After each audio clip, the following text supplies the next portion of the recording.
Many of you have been very kind to us in these days, particularly saying that tomorrow is a feast day. Many of you have asked, what could you do for us on our particular anniversary of our birth? Many of you have done many things already. I don't wish you to do anything more other than this one thing. This is the only thing I ever want for my birthday. This is my favorite day of the year.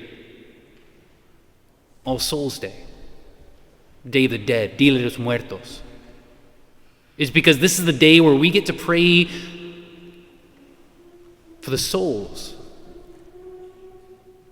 who need it most. Most of the time what we spend our lives on is we spend our lives praying that God would do something, that God would change our hearts, and maybe that God would give us courage or virtue or something of this manner. Don't we spend our lives often asking God for things, for graces, for a change in our life, for a change in our status, for so many things? There's a lot of reasons why we don't get those. Read the book of James if you want to know what that is, or listen to a sermon we'll give at some point, but not anytime soon, on why you don't get what it is that you ask for when you pray. We ask wrongly. We ask to spend it on ourselves. We're not ready to receive. Or maybe those who we're praying for don't want to receive the graces that God has given, so they've shut the doors. We've shut the doors. But you know who has the doors wide open? Who is always ready to receive? You know who's always saying, give me, give me, give me. Any grace you give me, I'll use in this instant. I'll make use of it right now. Just get it for me because I can't do it. What souls are those? Today's souls. The poor souls. They're called poor because they can't do anything for themselves. Who do they have to rely on? You're sitting in the same seat as the person who they have to rely on. It's another way of saying you.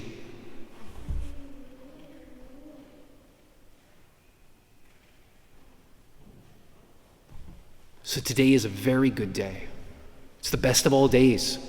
Because you know that every prayer you offer for them, and the whole of the church is focused on them, they're going to receive and they're going to use. They're going to know who gave it to them.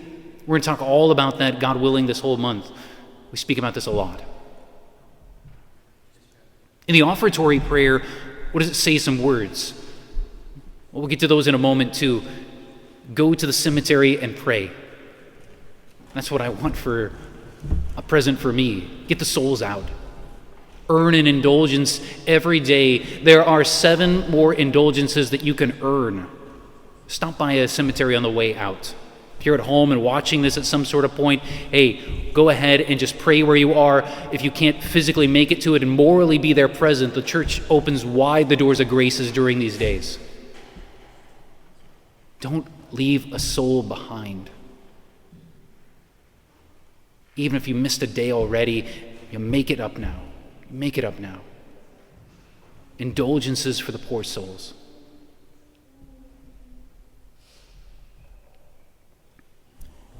The words of the offertory prayer today.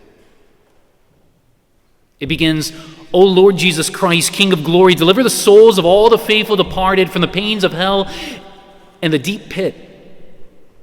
Deliver them from the lion's mouth, that the hell engulf them not, nor let them fall into darkness, but that Saint Michael, the holy standard bearer, may bring them into the holy light, which you once promised to Abraham and his seed. That's what we're praying for today. God, He is absolutely wonderful in all of His saints. Your pastor spoke well of that yesterday. Listen to his sermon if you missed it. I saw that it's already ready and available online. Through the mystics. The mystics, our blessed Lord Jesus Christ often shares with the secrets of both time and eternity just by looking at those who prayed well in the now. Rather than a normal All Souls Day sermon that we speak about the terrors which they are experiencing, those on the other side, our need to pray for them, yes, and what it is that giving you stories of things that we have, proofs of what they're experiencing. We'll talk about that other times. Give you a different sermon, maybe one you've never considered before, maybe one you want to go back to. I hear there's some blessed sisters, some blessed women here within our parish who are studying right now Teresa of Avila, the doctor of the church, Teresa of Jesus. Well, this whole sermon is going to be a circling around one chapter of hers that if you've already gone through it, you better go back to it and make sure you don't miss out on it. What does it say there in Book 1, Chapter 2, number 9? Easy to pass by. It's in the beginning. Obviously can't be that important, right? Beginnings are important. Book 1, Chapter 2, verse 9. We'll get to that eventually. Have you heard of the mystic by the name of Sister Josefa Menendez? You heard of her? She wrote a book called The Way of Divine Love, and in it she received all these mystical visions back in the 1920s. God introduced her to many souls that were in purgatory, and they came to seek her prayers and her sacrifices that she herself offered so well. When she first experienced these things, she was frightened, just like any of us would be. Frightened. But little by little, she came to be accustomed to what their appearances meant and how to understand them. She listened to them. She asked them what their names were. She encouraged them upon their journey toward God, and she humbly invited them to keep coming back to her, to seek her help. She asked them to pray for her when they finally made it to heaven, because she knew where she wanted to go, to be with God. The lessons of these holy souls are worth remembering, and I'm just going to give you a couple of quotations from them. You can read more about them on your own, but one nun once came to her on the entrance to heaven, and she told Sister Josefa, quote, "How different the things of earth appear when one passes into eternity. All God values is the purity of our intention when we're performing duties, the duties of our state in life, even the smallest acts. How little is the earth and all it contains, and yet how loved it is." She exclaims, what a comparison is there between life, however prolonged, and eternity. If only it were to be realized how in purgatory the soul is wearied and consumed with the desire to see the face of God. See, there were other souls who came and visited her. There was some poor souls who were having escaped God's mercy from a still greater peril and came to beg Sister Josefa to hasten their deliverance, to get them out of there much sooner. For example, one of them said to her, "I'm here by God's great mercy. From my excessive pride, and it brought me to the gates of hell, and I influenced a great number of other people, and now I would gladly throw myself at the feet of the most abject pauper, the poorest person. Have compassion on me, sister, and do acts of humility to make reparation for the pride which I lived out in this life, and thus you will be able to deliver me from the abyss." You see, the acts which we do of virtue, when offered for the poor souls, can undo their acts of vice. Again, still another one confessed to her, saying, quote, "I've spent 7 years in mortal sin. 3 years I laid ill upon my bed, and I always refused to go to the confession, even when the priest would visit. I was ripe for hellfire and would have fallen into it if by your present sufferings you had not obtained for me the grace of repentance. I am now in purgatory, and I entreat you, since you were able to save me, draw me out of this dreary prison." Again, another one of these poor souls said, "I'm in purgatory because of my infidelity, for which I would not correspond with God's call in my life. 12 years I held out against my vocation. I was in greatest peril of damnation because I continued to say no. So in order to stifle my conscience, I gave up myself to a life of sin. But thanks to divine goodness, which gained me the use of your sufferings, So I took courage to come back to my God, and now because of your charity, get me out of this gloomy prison. Again, another saint who was about to leave purgatory returned to Sister Josepha at the end and said, "Offer the blood of Christ for us. What would become of us if there was nobody to help us?" A priest also visited Sister Josepha, and he said from his purgatory this. He said, "How great is the mercy of God, when he deigns to make use of the sufferings of other souls to repair our infidelities. What a degree of glory I might have acquired in my life. And it would have been so different had I responded with the graces which God had given me." But he didn't. So now he was suffering grievously for a long time in purgatory, begging this holy soul to set him free. Sister Josepha, she didn't know the persons who came to her. Nobody that came to her did she know, but she carefully would note down whatever they said. They would take the dates that they spoke about, the places where they lived. She would take down the days when they said that they died, and she looked in to verify those facts. And sure enough, all of them were true, verifiable. All these souls were direct communications with souls in purgatory that were real people. And so we can have confidence in what she says. Why do poor souls come to the mystics? Why do they come to the holy souls? These holy souls living lives with God here on earth. Why do they go meet them? One reason is this, is that there's a deep kinship between the two of them. These holy souls in purgatory and the mystics here in this life. They have a likeness in their souls. That's the kinship. What do we mean by that in a deeper way? Each and every soul in purgatory, each and every holy soul is now a mystic and a contemplative. Every one of them. I'm not just saying this so that you guys can feel good and say, "Oh yeah, they're doing great. The souls in purgatory are." Look at the lives of every mystic in the history of the church. Do they like being mystics? They don't. It's a painful thing to be a mystic, to be a contemplative. Because it burns. It burns their souls. They're longing to see the face of God, and they can't see it yet. Why are all the souls mystic? I'm speaking of these poor souls in purgatory. If you study the mystical doctors like St. Teresa of Avila, what you'll find, when you look at John of the Cross, you'll discover that mystics are those who seek and find God in themselves. Say it again. If you're taking notes, write that down. The mystics are those who seek and find God in themselves.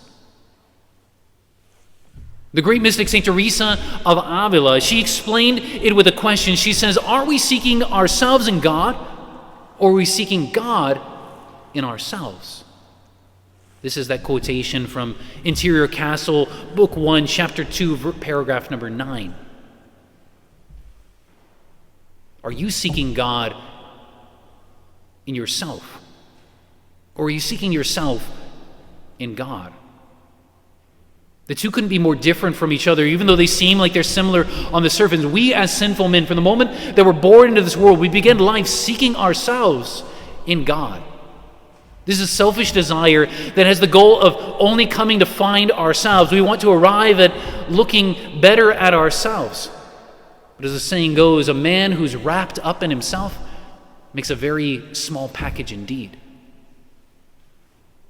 But as we grow spiritually, we begin to seek God in ourselves.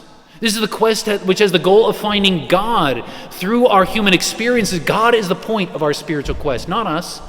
It's about finding God. We don't need to find ourselves. We need to find God. That's the twist. That's the turn. St. Teresa of Avila, she wasted 20 years of her life as a lukewarm religious. But then she woke up and she said, "Up till now, my life, which I've been lived out, has been a waste. Up till now, it's been a life that I've lived. But now it's God I see that lives in me." And that's a huge change to come to realize that. She was shocked to find out how close to God, or rather how close to her soul God is. God is in her soul. He was inside her from the very moment of her baptism. He never left. St. Augustine described how he sought God everywhere within the world when the beauty of his creation, read through that in the beautiful work of his Confessions. And he was uneasy totally until he finally looked inside himself, and there God was all along, waiting for him to be found inside of Augustine. And that changed everything when he realized that. This can be a terrible experience, looking inside oneself for God. Maybe when we look inside ourselves for God, what do we find? That it's empty, or that it's dirty, or that it's dark, or that it's full of snakes and vices. What if I look in there and I don't see what I want to see? And then I have to reconsider my life. Then I might have to make a change. Conversion is marked by changing from seeking the self in God and seeking God who's hidden within the self. This is when one enters really into the mystical life. The contemplative soul, as Teresa of Avila explains, is only one who needs to be alone to contemplate God in themselves, even if they can't make it inside the church. Looking at a line from the Gospel of John, chapter 15, verse 15, which says, "A servant does not know what his master is doing, but I have called you friends. You're servants no longer." When St. Thomas looks at this passage, he notes that the line there means that the bad servants don't know what their master is doing because they can't see him inside. What things don't they know? St. Thomas says that the bad souls don't know what God does inside of faithful souls, and so they remain being bad souls because they can't imagine that God would do anything good inside the soul because they're focused on seeking themselves instead of God. This is the mystical teaching from the greatest mystic. One of these great mystics who was a theologian. He knew God inside himself, St. Thomas did. The first truth is this: the truth of seeking and finding God inside our souls. It may sound a bit suspicious. It was for me the first time I stumbled upon it. When I heard that a heresy alarm shot up left and right, I thought maybe something's going wrong right here. This can't be right. This can't be really what the mystics said. There must be something wrong with this. Because we know that the devil has a lot of mystics, doesn't he? A lot of demonic contemplatives that exist out there. We call them by a general name, which is to call them New Agers, but so many so-called churchmen have adopted these ideas and propagated them at this time, these satanic methods of contemplation that don't come from God. All of these New Age methods of seeking God in the self are all about unlocking the God that's within. And that's where the heresy bell should shine. But religion becomes their self-actualization. For them, it becomes self-fulfillment. Man takes a self-centered religious path to satisfy his desire for God, to stave it off with a quick fix. Every man has a religious yearning which can only be lastingly fulfilled by the indwelling of the Holy Trinity at baptism, which leads the Christian to seek God alone, who's already within the self.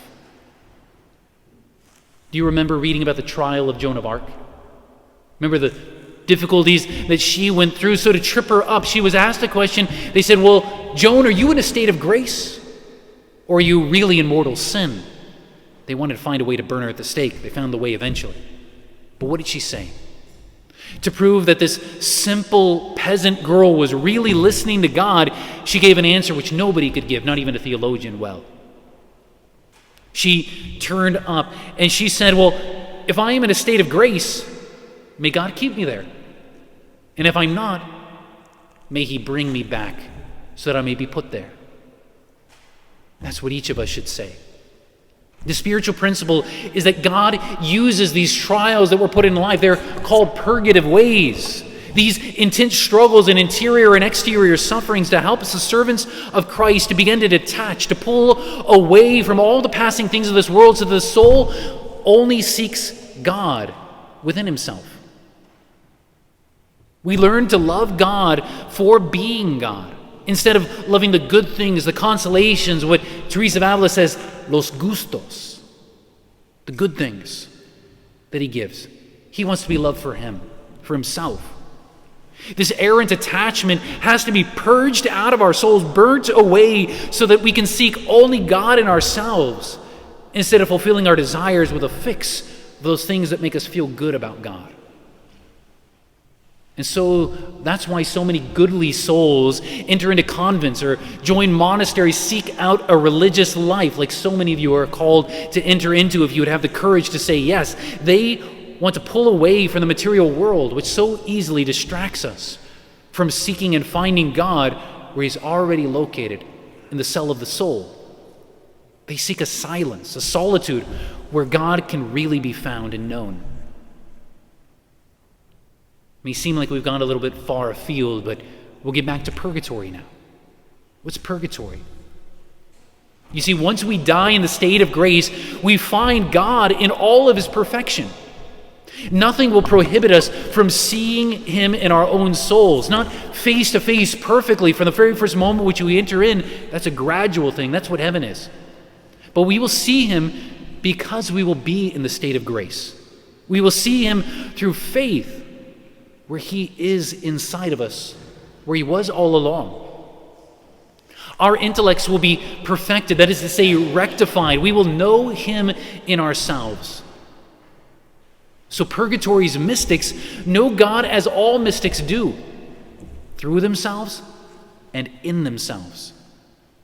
They know God, they know what God does in them, they understand it, they contemplate it. St. Thomas said, the souls in purgatory know God by some sort of vision through their own essence. That means through their own selves. In a way similar to the way in which angels know God. Isn't that an exciting thought? When you come to purgatory, you'll begin to be sort of like an angel. You'll know sort of like an angel does. That's what St. Thomas teaches. In other words, they'll have perfect recollection. They'll never not think about God. They'll never not look upon God. They'll never not seek the face of God. The separated souls in purgatory seeing God through their own supernaturalized eyes. The holy souls behold themselves in a state of grace. They see charity. In other words, they are very much aware of their own participation in God's divine nature. Their knowledge of God is an intuitive sense of the divine presence in their souls, which is the definition of mystical contemplation, which is called mystic from its effects of infused knowledge directly shot into the soul. Teresa of Avila teaches this. So every poor soul becomes a mystic. But what's the problem that these poor souls struggle with? The struggle is this, is that the wills of the holy souls remain attached to so many things of this earth, so many things that aren't God in His perfection, and so that weighs them down, it hurts them, it wounds them. This makes purgatory essentially the mystical purification of the will from an adherence to the finite things of this world, so they can only hold on to the infinite things of God Himself. All who are to be saved must tread this mystical way of union. Every soul. And that's the grace of purgatory. There are few who do this during the course of their normal lives here spent on earth, and there are many who do it hereafter. If you're going to make it to heaven, you got to do it. It's something that must happen. You can't make it into heaven without going through that purification. Either it'll be this side or that side. And all the saints who come back from purgatory say, do it on this side. So much better. So much better. What is this mystical state like? It's a state of suffering and joy. Both suffering and joy at the same time, but so intensely. As to the condition of purgatory and of the mystics on earth, it's violent because the mystical infusion of knowledge and their lower nature is rebelling against it. So it's tough to let go of the things of earth, things of nature, because you've been confirmed in the things that you've been going through at the moment of death. And so it's all the harder to rip out of your soul. The mystic has his pure purgatory here. And a few souls, sadly, are brave enough to endure it in this life. Yet all the souls in heaven are mystics. All the souls forever contemplate God in that face-to-face union. We either do it now or we'll do it later in the purgatory which is to come. Saints, each of them, they recognize that one of the biggest hindrances to contemplation in this life was the body and its needs. This is why they practice so much mortification. We have St. Martin's Lent, which is coming up. That helps us to detach in such a way, engage in it with vigor and strength. Do your purgatory now. This is why they went off, so many of the saints did, into desert places to be alone, to be where God alone was the object. That's why they gave themselves to so much fasting. This is why the body, it was always getting in the way of their knowing and loving God inside themselves, where he always was. What would the saints think about when they looked at the way you and I live our lives today? With all the distractions we have, the TV and the movies, all sorts of stuff which so easily distracts us from seeing God where he can be found inside ourselves, found in the beauty of silence. Let us then seek and strive to seek God as the souls in purgatory do by embracing our own baptismal vows, which allowed God to be placed in the very center of us. And if you say, Father, I look inside myself and I can't find God there, how do I get him there? The answer is right there. You go to confession. You go to confession. That allows God to be found present there. You go to confession and then he's there. Run to him that you may seek and find him where he is to be found, inside the soul. So that you and I can all become mystics now, like we're called to be and will be for all eternity should we be saved. God called us to be the friends of God. So the saying of St. Paul, which he speaks in Ephesians chapter 3, we had it a few weeks ago, where it said that God would grant you according to the riches of his glory to be strengthened by his Spirit with might unto the inward man, so that you may be able to comprehend with all the saints what is the breadth and the length and the height and the depth, to know also the charity of Christ which surpasses all knowledge, that you may be filled unto the very fullness that is God. That can be accomplished here and now. You and I will be able to say, when we accomplish that fact and recognize that he is here, and spend our time contemplating him who is within, with the other words of St. Paul, where he says, no, it is not anymore that I live in this life. It is rather Christ who lives in me. And so therefore the life which I now live in the flesh, I live by faith in the Son of God, he who loves me and who has given his life for me. The more deeply you and I contemplate these mysteries now, the more aid we will be to the souls who are yet to call out to you and I in purgatory, and as well, the better we'll be able to complete all that God has in store for you and I here and now, to enjoy the mystical life, not in eternity, but here in time. One final note. Teresa Sima, or rather, she's not the only one who's called to live this way. There are those of you who are here who God wishes to make conduits for his mercies to the poor souls, so that by visiting you, they can receive consolation and freedom.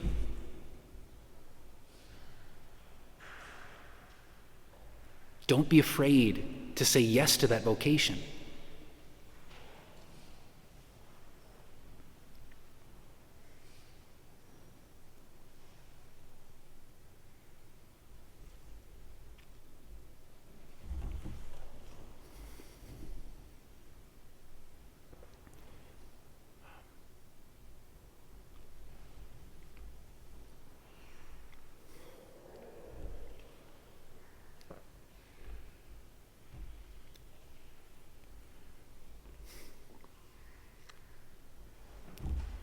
Because they can't do it on their own.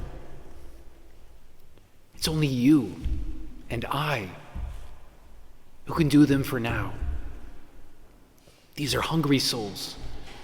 What you and I do now, it will set them free. In the name of the Father, and of the Son, and of the Holy Spirit.